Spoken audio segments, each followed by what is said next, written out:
ಇಷ್ಟು ಮಾತ್ರ ಅಲ್ಲ, ಸಿದ್ದರಾಮಯ್ಯನವರು ಔಟ್ಡೇಟೆಡ್ ಸಿಎಂ ರೀತಿಯಲ್ಲಿ ವರ್ತಿಸ್ತಿದ್ದಾರೆ ಅನ್ನೋದು ಕೂಡ ಆರ್ ಅಶೋಕ್ ಅವರ ಆರೋಪ. ಒಬ್ಬ ಶಾಸಕನಿಗೇನೆ ಹೀಗಾದರೆ ಎಮ್ ಎಲ್ ಸಿಗೆ ಹೀಗಾದರೆ ಜನಸಾಮಾನ್ಯರ ಕಥೆ ಏನು ಅಂಥೇಳಿ ಪ್ರಶ್ನೆ ಮಾಡ್ತಿದ್ದಾರೆ. ವಿರೋಧ ಪಕ್ಷ ಬಿಜೆಪಿಯ ನಾಯಕರ ಹೇಳಿಕೆ ನಿಮ್ಮ ಮುಂದೆ ಇದನ್ನು ಮಾನವ ಹಕ್ಕುಗಳ ಆಯೋಗಕ್ಕೆ ತೆಗೆದುಕೊಂಡೋಗಿ ಅಲ್ಲೂ ಕೂಡ ಹೋರಾಟ ಮಾಡ್ತೀರಿ. ಮತ್ತು ಇಡೀ ರಾಜ್ಯವ್ಯಾಪಿ ಈ ಥರ ಗೂಂಡಾಗಿರಿ ಮಾಡ್ತಾ ಇರುವಂಥ ರಾಜ್ಯ ಸರ್ಕಾರ ಅವರು ನಿಲುವೇನು ಅನ್ನೋದು ಸ್ಪಷ್ಟ ಆಗಿದೆ. ಸರ್ಕಾರದ ನಿಲುವೇನು ಅನ್ನೋದು ಸ್ಪಷ್ಟ ಆಗಿದೆ. ಗೂಂಡಾಗಿರಿ ಮಾಡಿ ವಿರೋಧ ಪಕ್ಷಗಳನ್ನು ಬಗ್ಗು ಬಡಿಬೇಕು ಅನ್ನೋ ಭ್ರಮೆಯಲ್ಲಿದ್ದಾರೆ. ಅದು ನಡೆಯಲ್ಲ ಅನ್ನೋದು ಒಂದು ಸಂದೇಶನ ಅವ್ರು ಕೊಡಬೇಕಾಗಿದೆ. ಈ ವಿಚಾರಕ್ಕೆ ಸಂಬಂಧಪಟ್ಟಂತೆ ನಾವೆಲ್ಲರೂ ನಮ್ಮ ಪಾರ್ಟಿ ಎಲ್ಲ ಮುಖಂಡರು ಸೇರ್ತಾ ಇದ್ರಿ. ಅಲ್ಲಿ ಸೇರಿ ತೀರ್ಮಾನ ತೆಗೆದುಕೊಂಡು ಈ ಹೋರಾಟನ ಇಲ್ಲಿಗೆ ಬಿಡಲ್ಲ, ಮುಂದುವರಿಸ್ತೀರಿ. ನ್ಯಾಯ ಸಿಗೋವರೆಗೂ ಈ ಒಂದು ದಬ್ಬಾಳಿಕೆ, ದೌರ್ಜನ್ಯ ಈ ಥರದಕ್ಕೆಲ್ಲ ನಾವು ಎದರಲ್ಲ ಅನ್ನೋದನ್ನು ಒಂದು ಸಂದೇಶವನ್ನು ಕೊಡಬೇಕಾಗಿದೆ. ಅದನ್ನು ಕೊಡ್ತೀರಿ. ಸಿದ್ದರಾಮಯ್ಯನವರಂತೂ ಔಟ್ ಗೋಯಿಂಗ್ ಮುಖ್ಯಮಂತ್ರಿ ರೀತಿ ಅವರ ನಡವಳಿಕೆಗಳೆಲ್ಲ ನೋಡ್ತಾ ಇದ್ದರೆ ನಾನು ಔಟ್ ಗೋಯಿಂಗ್ ಮುಖ್ಯಮಂತ್ರಿ ಯಾವನೇನು ಬೇಕಾದ್ರೂ ಮಾಡ್ಕೊಳ್ಳಿ ಅನ್ನೋ ಥರ ಇದ್ದಾರೆ.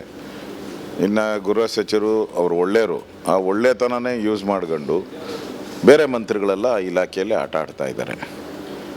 ಅದರಿಂದ ಇಡೀ ಗೃಹ ಇಲಾಖೆ ಒಂಥರ ಸ್ವರ್ಗೋಗ್ಬಿಟ್ಟಿದೆ ಈಗ.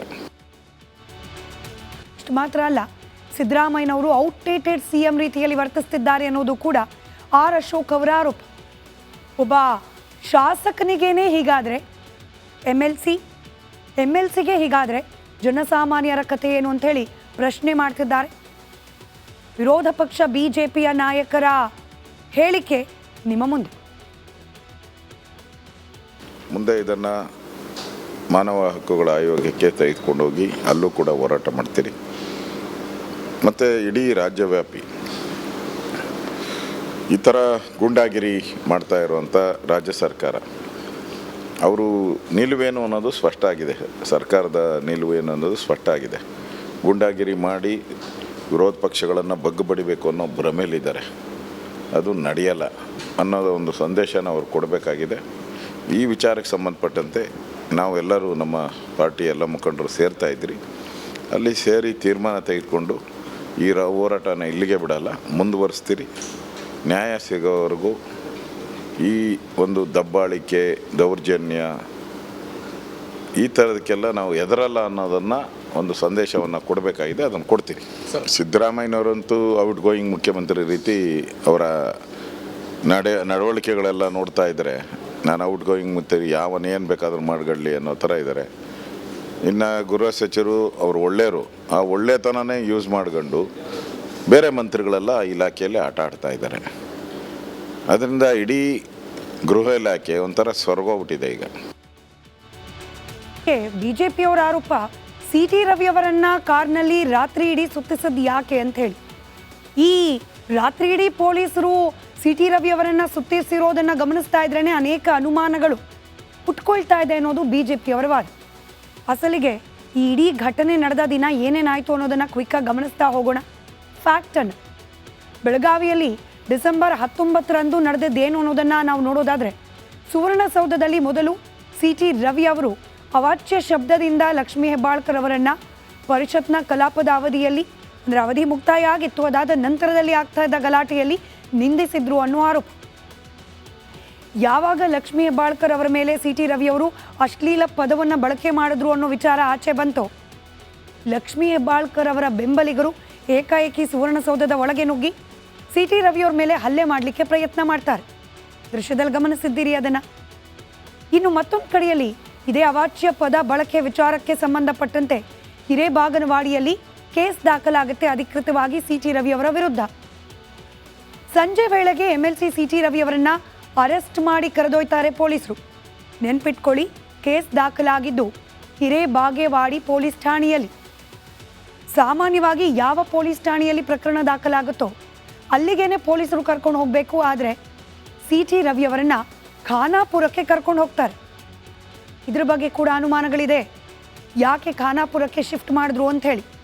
ಇನ್ನು ಯಾವಾಗ CT ರವಿಯವರನ್ನ ಖಾನಾಪುರಕ್ಕೆ ಶಿಫ್ಟ್ ಮಾಡ್ತಾರೋ ಖಾನಾಪುರ ಜೈಲಿನಲ್ಲೇ 3-4 ಗಂಟೆಗಳ ಕಾಲ ಸಿ.ಟಿ. ರವಿಯವರನ್ನು ಉಳಿಸ್ಕೊಳ್ತಾರೋ, ಖಾನಾಪುರ ಠಾಣೆಗೆ ಬಿಜೆಪಿ ನಾಯಕರು ದೌಡಾಯಿಸ್ತಾರೆ, ಸ್ಟೇಷನ್ ಒಳಗೆ ನುಗ್ತಾರೆ, ಗಲಾಟೆ ಮಾಡ್ತಾರೆ. ಇದಕ್ಕೆ ಸಂಬಂಧಪಟ್ಟಂತಹ ವಿಡಿಯೋಗಳನ್ನು ಇದೀಗ ಕಾಂಗ್ರೆಸ್ ನಾಯಕರು ಹೊರಗೆ ಬಿಟ್ಟು, ನೋಡಿ ಬಿಜೆಪಿಯವರು ಹಿಂಗೆ ದಾಂಧಲೆ ಮಾಡದೆ ಹೋಗಿದ್ದಿದ್ರೆ ಸಿ.ಟಿ. ರವಿಯವರನ್ನು ಖಾನಾಪುರ ಸ್ಟೇಷನ್ನಿಂದ ನೇರವಾಗಿ ಬೆಂಗಳೂರಿಗೆ ಕರ್ಕೊಂಡು ಬರೋ ಇರಾದೆ ಪೊಲೀಸರಿಗಿತ್ತು. ಆದರೆ ಬಿಜೆಪಿ ನಾಯಕರು ಸೃಷ್ಟಿ ಮಾಡಿದಂಥ ಈ ಹೈ ಡ್ರಾಮಾ ಸಿ.ಟಿ. ರವಿಯವರಿಗೆ ಹಾಗೆ ಆ ಠಾಣೆಯ ಪೊಲೀಸರಿಗೆ ರಕ್ಷಣೆ ಎಲ್ಲಿ ತಪ್ಪು ಹೋಗುತ್ತೋ ಅನ್ನೋ ಕಾರಣಕ್ಕೇನೆ ಪೊಲೀಸರು ಹಿಂಗೆ ರಾತ್ರಿ ಎಲ್ಲ ಸುರಕ್ಷಿತ ಸ್ಥಳದ ಹುಡುಕಾಟಕ್ಕೋಸ್ಕರ ಸಿ.ಟಿ. ರವಿಯವರನ್ನು ಸುತ್ತಾಡಿಸಿದ್ರು ಅನ್ನೋದು ಸರ್ಕಾರದ ವಾದ. ಪೊಲೀಸರು ಕೂಡ ಬಹುತೇಕ ಇದನ್ನೇ ಹೇಳ್ತಿರೋದು. ಸಿ.ಟಿ. ರವಿಯವರನ್ನು ಪೊಲೀಸರು ಖಾನಾಪುರ ಠಾಣೆಯಿಂದ, ಯಾವಾಗ ಬಿಜೆಪಿಯ ನಾಯಕರೆಲ್ಲ ಅಲ್ಲಿ ಬರ್ತಾರೆ, ಕೂಗಾಟ ಕಿರ್ಚಾಟಗಳಾಗತ್ತೆ, ಅಲ್ಲಿಂದ ಪೊಲೀಸರು ಕರ್ಕೊಂಡು ಹೋಗೋ ಸಂದರ್ಭದಲ್ಲಿ ಗೇಟ್ ತಗುಲಿ ಸಿ.ಟಿ. ರವಿಯವರ ಹಣೆಗೆ ಗಾಯ ಆಗುತ್ತೆ, ರಕ್ತ ಚಿಮ್ಮೋಕ್ ಶುರುವಾಗತ್ತೆ. ಯಾವಾಗ ಹಣೆಗೆ ಗಾಯ ಆಗುತ್ತೋ ಅಲ್ಲಿಂದ ಪ್ರಾರಂಭ ಆಗುತ್ತೆ ಈ ಕೊಲೆ ಮಾಡುವ ಯತ್ನದ ಆರೋಪ. ತಮ್ಮನ್ನು ಕೊಲೆ ಮಾಡೋ ಪ್ರಯತ್ನ ಮಾಡ್ತಿದ್ದಾರೆ ಅಂತ ಹೇಳಿ ಸಿ.ಟಿ. ರವಿ ಸೇರಿದಂತೆ ಅವರ ಬೆಂಬಲಿಗರು ರಂಪಾಟ ಮಾಡಲಿಕ್ಕೆ ಪ್ರಾರಂಭ ಮಾಡ್ತಾರೆ. ಅಲ್ಲಿಂದ ಖಾನಾಪುರ ಠಾಣೆಯಿಂದ ಬೆಂಗಳೂರಿಗೆ ಕರೆದುಕೊಂಡು ಹೋಗ್ತೀವಿ ಅಂತ ಹೇಳಿ ಪೊಲೀಸರು ಅಲ್ಲಿಂದ ಹೊರಡ್ತಾರೆ. ಆದರೆ ಇಡೀ ರಾತ್ರಿ ಬೆಳಗಾವಿ, ಬಾಗಲಕೋಟೆ, ಧಾರವಾಡದಲ್ಲಿ ರೌಂಡ್ಸ್ ಹೊಡೆಸಲಾಗಿದೆ. ಮೊದಲು ನಂದಗಡ, ಅಲ್ಲಿಂದ ಕಿತ್ತೂರು, ಅಲ್ಲಿ ಪ್ರಥಮ ಚಿಕಿತ್ಸೆ, ನಂತರದಲ್ಲಿ ಬೈಲಹೊಂಗಲ ವ್ಯಾಪ್ತಿಯ ದೊಡವಾಡ, ಅಲ್ಲಿಂದ ಬೆಳವಾಡಿ, ಹೀಗೆ ಸಿ.ಟಿ. ರವಿಯವರನ್ನು ಒಂದು ಊರಿನಿಂದ ಮತ್ತೊಂದೂರಿಗೆ ಕರ್ಕೊಂಡು ಹೋಗಲಾಗಿದೆ. ಸವದತ್ತಿಗೆ ಹೋಗಿ ಅಲ್ಲಿಂದ ಬಾಗಲಕೋಟೆ ಜಿಲ್ಲೆಯ ಲೋಕಾಪುರಕ್ಕೆ ಕರ್ಕೊಂಡು ಹೋಗಲಾಗುತ್ತೆ. ಲೋಕಾಪುರದಿಂದ ರಾಮದುರ್ಗ, ಮಧ್ಯರಾತ್ರಿ 3 ಗಂಟೆಗೆ ರಾಮದುರ್ಗದಲ್ಲಿ ನಡುರಸ್ತೆ ಮೇಲೆ ಕೂತು ಸಿ.ಟಿ. ರವಿಯವರು ಹೈಡ್ರಾಮಾ ಮಾಡ್ತಾರೆ. ಯಾಕೆ ಸುತ್ತಿಸ್ತಿದ್ದೀರಿ, ಎಲ್ಲಿ ಕರ್ಕೊಂಡು ಹೋಗ್ತಿದ್ದೀರಿ? ರಾಮದುರ್ಗದ ಬಳಿ ಜೀಪ್ನಿಂದ ಇಳಿತಿದ್ದಂತೆ ಸಿ.ಟಿ. ರವಿಯವರು ರಸ್ತೆ ಮೇಲೇನೆ ಕೂತು ಪ್ರಶ್ನೆ ಮಾಡ್ತಾರೆ. ನನ್ನನ್ನು ಕೊಲೆ ಮಾಡಲಿಕ್ಕೆ ಹೀಗೆ ರಾತ್ರೋರಾತ್ರಿ ಎಲ್ಲೆಲ್ಲೋ ಅಲ್ದಾಡಿಸ್ತಿದ್ದಾರೆ, ಕೊಲೆ ಮಾಡಿಬಿಡ್ತಾರೆ ಅಂಥೇಳಿ ಸಿ.ಟಿ. ರವಿಯವರು ಕೂಗಾಟ ಮಾಡಿದ ದೃಶ್ಯವನ್ನು ನೀವು ಗಮನಿಸಿದ್ದೀರಿ. ರಾಮದುರ್ಗದ ಯರಗಟ್ಟಿಗೆ ಕರ್ಕೊಂಡು ಹೋಗಿ ಅಲ್ಲಿ ಉಪಹಾರದ ವ್ಯವಸ್ಥೆಯನ್ನು ಮಾಡಲಾಗುತ್ತೆ. ಅದಾದ ನಂತರ ಯರಗಟ್ಟಿಯಿಂದ ನೇಸರ್ಗಿ, ಅಲ್ಲಿಂದ ಅಂಕಲಗಿ ಠಾಣೆಗೆ ಸಿ.ಟಿ. ರವಿಯವರನ್ನು ಶಿಫ್ಟ್ ಮಾಡಲಾಗತ್ತೆ. ಹೀಗೆ ಇಡೀ ರಾತ್ರಿ ಸಿ.ಟಿ. ರವಿಯವರನ್ನು ಸುತ್ತಾಡಿಸಿದ ವಿಚಾರಕ್ಕೆ ಸಂಬಂಧಪಟ್ಟಂತೆ ಪೊಲೀಸ್ ಇಲಾಖೆಯನ್ನು ಕಾಂಗ್ರೆಸ್ ಸರ್ಕಾರ ದುರ್ಬಳಕೆ ಮಾಡಿಕೊಂಡಿದೆ ಅನ್ನೋ ಆರೋಪವಾದ ಆದಿಯಾಗಿ ರಾಜ್ಯದಲ್ಲಿ ಕಾಂಗ್ರೆಸ್ ಅಧಿಕಾರಕ್ಕೆ ಬಂದರೆ ಸಾಕು ಗೂಂಡಾಗಿರಿ ಆರಂಭವಾಗುತ್ತೆ ಅಂಥೇಳಿ ಪ್ರತಿಪಕ್ಷ ನಾಯಕ ಆರ್ ಅಶೋಕ್ ಕಿಡಿಕಾರಿದ್ದಾರೆ.